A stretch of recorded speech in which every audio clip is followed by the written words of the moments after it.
My entire childhood was spent visiting state prisons and cemeteries. That was how we visited family.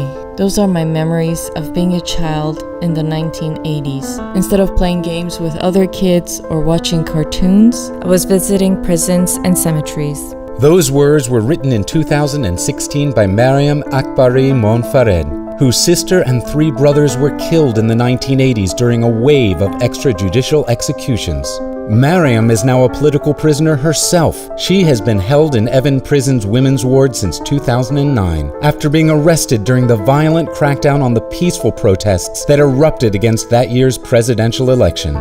In 2010, she was found guilty of waging war against God by Judge Salavati, notorious for imposing harsh sentences on activists and political detainees. مريم was accused of being connected to the outlawed opposition group, the PMOI, a claim she has repeatedly denied and the authorities have failed to prove. If her case were reviewed, she would be eligible for release, but the authorities refused to carry out a review. 6 years into her imprisonment, she remains haunted by the memory of her loved ones. In 2016, she filed a complaint from prison against judicial officials for the unjust execution of her sister and brothers and demanded they reveal their causes of death and places of burial. Her complaint only led to the further denial of her basic rights, including the right to adequate medical treatment, despite suffering from debilitating arthritis, and she was threatened with no longer being able to see her daughter. Mariam's child has also spent her childhood visiting prisons. My beautiful daughter grew up walking along prison walls, passing through metal gates, and looking at me through the thick glass in meeting rooms. She wrote in one letter. In another to the judicial officials who made the threats against her, she said, "So you threatened to ban a young girl from seeing her mother? A mother who doesn't even know her daughter's favorite color, doesn't know her favorite meal, or what her favorite games and hobbies are? Aren't you ashamed? What have you left me that you can threaten to take away?" The judiciary's only response was to demand that she withdraw the complaint.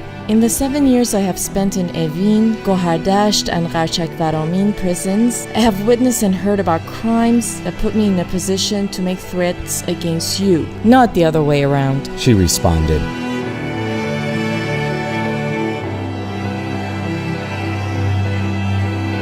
Iran's judiciary must halt the abuse and intimidation of مريم أكباري investigate her legitimate demands, and secure this innocent woman's release.